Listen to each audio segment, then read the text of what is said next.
Non so se ti sei accorto che questo periodo storico è caratterizzato da persone che stanno cercando in qualche modo di combattere il sistema o ribellarsi o creare una piccola rivoluzione nel sistema. E sto parlando di medici, sto parlando di scienziati, sto parlando di persone che comunque hanno fatto il percorso che il sistema gli ha in qualche modo imposto, hanno studiato ciò che si presuppone dovrebbero sapere e poi in qualche modo si sono accorti che la faccenda non è proprio così.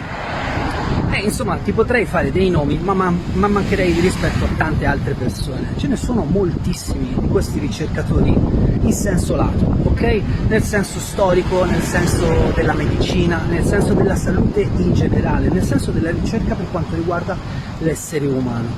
Ora, è chiaro che questi personaggi avranno forse un po' di riscontro molto più avanti. Come spesso succede, l'opinione pubblica fa da padrona e quindi le persone dicono sono 50 anni che facciamo così, ha sempre funzionato così e quindi continuiamo così. La realtà dei fatti è che sono 50 anni che facciamo così, siamo stati truffati e non ha funzionato così. Lo vediamo con la salute, lo vediamo con l'istruzione, lo vediamo con le relazioni sociali, quello che sta accadendo nelle grandi città e, ahimè, purtroppo anche nei piccoli paesi. Le relazioni sono molto compromesse, quello che l'uomo aveva come indirizzo di crescita piano piano si sta smembrando e quindi c'è sempre più violenza, c'è sempre più voglia di raccattare semplicemente denaro per poi farci che cosa? Utilizzarlo sempre peggio. Come questo signore che ha comprato una moto da 1 milione di euro e fa sentire la musica a tutti perché si sente frustrato della sua età. Queste cose succedono purtroppo spesso. Ora ho preso lui come campione, ma ne potrei prendere tantissimi. Allora, se spulciate un po' su YouTube, vedete che ci sono tantissime conferenze dove magari case produttrici minori fanno pubblicare libri a medici che hanno scelto di operare in un'altra maniera, a scienziati che hanno chiarito al mondo che le cose non stanno proprio così come ci vengono raccontate, persone che criticano la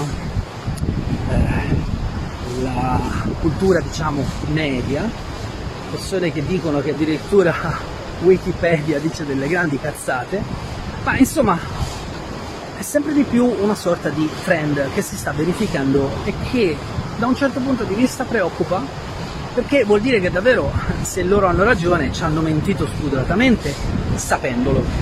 Se invece non hanno ragione, allora c'è un mercato della disinformazione e della controinformazione.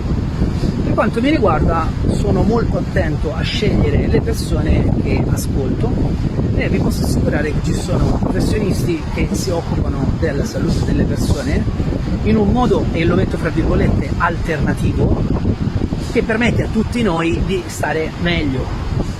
Ora, io stesso, anche se ho fatto tantissimi percorsi, tantissime scuole, poi chiaramente mi sono accorto che alcune cose che mi sono state spacciate anche a me per il mio benessere, poi alla fine non funzionano.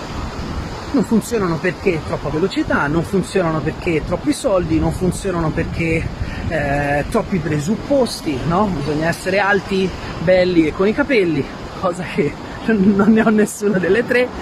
Ok, allora, però senza scherzare su questi temi importanti, ci sono tantissime persone adesso che stanno creando modelli di approccio alla vita che sono alternativi, di nuovo fra virgolette, alternativi.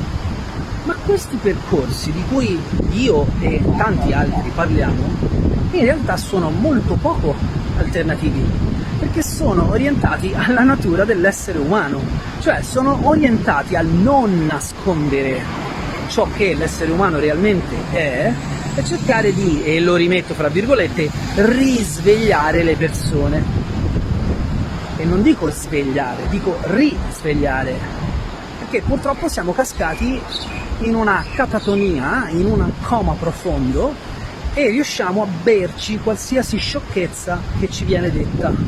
Avete presente quando Carusino vi dice non guardate la televisione a letto perché è deleteria, ci sono suggestioni di tutti i tipi e mentre dormite, mentre riposate, mentre abbassate la soglia del fattore critico, entrano tutte quelle suggestioni e di punto in bianco date per scontato che la norma sia quella lì? Ecco, proprio così.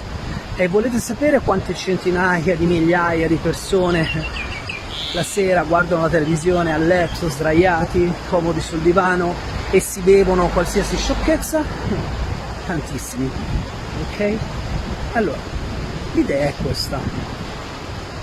Chiaramente un ragazzino deve studiare, deve fare il suo percorso di studi, non è detto che sia tutto un male, però piano piano, se potete, e se gli state vicino come genitore, insegnategli come ragionare. Non cosa pensare, ma come pensarlo, come strutturare un pensiero. Questo è un lavoro che per esempio io in sessione faccio moltissimo. Imparare a strutturare la relazione con un certo tipo di emozione, con un certo tipo di evento. Imparare a strutturare, ok?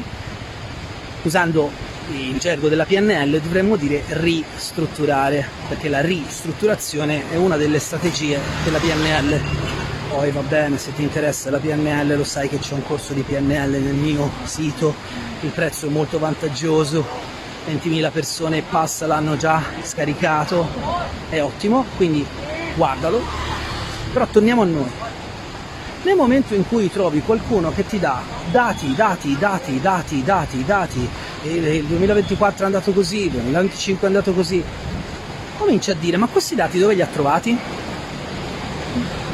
Se invece trovi qualcuno come oratore che ti spiega le cose e ti fa ragionare a te, ok? Ti dà una linea guida su una logica che poi sopra la logica ci mette un ragionamento, allora a quel punto tu con il tuo pensiero critico sei libero di cominciare ad interagire con quella persona. Ecco, mi sono accorto che usualmente le persone che fanno così sono le persone più oneste. Uno, perché ti lasciano libero di interpretare le loro parole e ti lasciano libero di andare a verificare che cosa stanno dicendo. Due, perché non ci sono questi famosi dati, queste informazioni, ok? È tutta una statistica, è tutta una curva della media. E se noi basiamo la nostra vita su quello, rendiamo la nostra vita mediocre. Ora, se tu vuoi essere mediocre, fai pure, sei libero di farlo, di sentirti mediocre e di agire da mediocre. Io personalmente non voglio, ok? Secondo me siamo tutte persone speciali, uniche e irripetibili e dovremmo manifestare di noi la nostra specialità, la nostra particolarità che contribuisce a rendere questo posto migliore. Allora, anche per questo, non so se lo sai, ma ho scritto un libro proprio sulla norma. Il titolo è Tu non sei normale, lo trovi fra i miei ebook nel mio sito, ancora una volta, www.carusocolzi.com. Penso di fermarmi qua perché ti ho già un po' stimolato per farti capire che alla fine anche tu hai già un filtro in mano per capire se alcune persone stanno facendo una buona ricerca e te la divulgano in modo di farti interagire con loro, oppure se ti schiacciano lì delle informazioni e ti dicono è così, va bene? Ancora una volta da Caruso Colzi è tutto, ti auguro una buona serata